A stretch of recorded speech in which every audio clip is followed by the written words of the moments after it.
நிச்சயிக்கப்பட்ட ஒரு காலம் உண்டு. விதைப்பதற்கு ஒரு காலம் உண்டு, அறுப்பதற்கும் ஒரு காலம் உண்டு.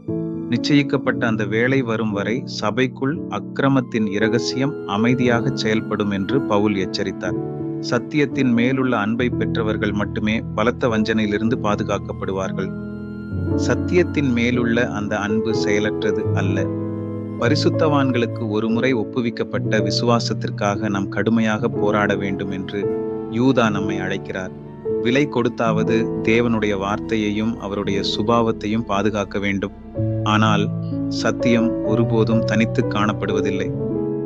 எத்தியோப்பிய மந்திரி கேட்டது போல, யாராவது எனக்கு வழிகாட்டாவிட்டால் நான் எப்படி புரிந்து கொள்ள முடியும் என்று ஒவ்வொரு தேடும் இருதயமும் கேட்கிறது.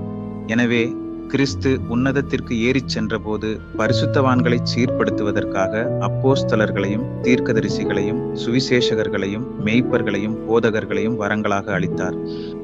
யோவானுக்கு அருளப்பட்ட இயேசு கிறிஸ்துவின் வெளிப்படுத்தல் 7 சபைகளை வெளிப்படுத்துகிறது. அவை சுவிசேஷ யுகத்தின் 7 நிலைகள்.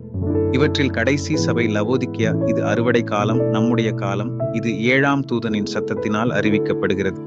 அந்த தூதன் ஒரு பரிசுத்த ஆணையிடுகிறான், இனி காலம் செல்லாது. ஆபக்கூக்கினால் முன்னறிவிக்கப்பட்ட மற்றும் தானியேலினால் முடிவு காலம் வரை முத்திரை போடப்பட்ட நீண்ட நூற்றாண்டுகள் முடிவுக்கு வருகின்றன. 7ஆம் தூதனின் சத்தத்தின் நாட்களில் தேவனுடைய இரகசியம் முடிவடைகிறது. இது அவருடைய ஊழியர்களாகிய தீர்க்கதரிசிகளுக்கு அவர் அறிவித்தபடியே நடக்கிறது.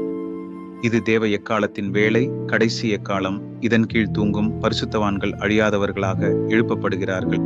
கிறிஸ்துவின் சரீரமாகிய சபை நிறைவடையும் வரை உயிருடன் இருப்பவர்கள் ஒவ்வொருவராக மறுரூபமாக்கப்படுகிறார்கள். அழைக்கப்பட்டவர்கள், தெரிந்து கொள்ளப்பட்டவர்கள் மற்றும் உண்மையுள்ளவர்கள் 144,000 பேர் பூமியின் 4 திசைகளில் இருந்தும் சேர்க்கப்படுகிறார்கள். அவர்கள் அனைவரும் ஒரே ஓட்டத்தில் ஓடி கிறிஸ்துவின் சாயலுக்கு ஒப்பானவர்களாக மாற்றப்படுகிறார்கள். இந்த லவோதிக்கேயா சபைக்கு கர்த்தர் தம்மை உண்மையுள்ள சாட்சியாக வெளிப்படுத்தி வாசற்படியில் நின்று தட்டுகிறார்.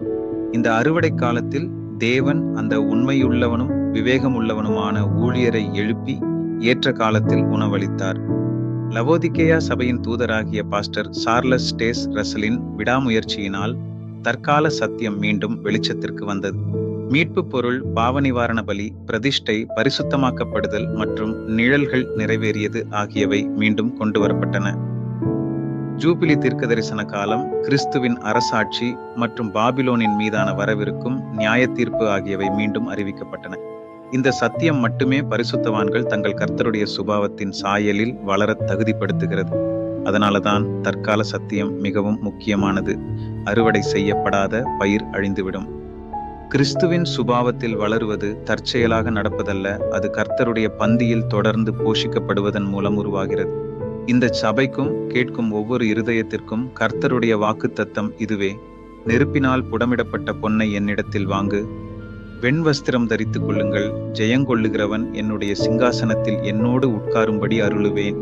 கிறிஸ்துவுடனே மகிமைப்படுத்தப்பட்டு பூமியின் அனைத்து வம்சங்களையும் ஆசீர்வதிக்க அவர்கள் ஆயத்தமாவார்கள்.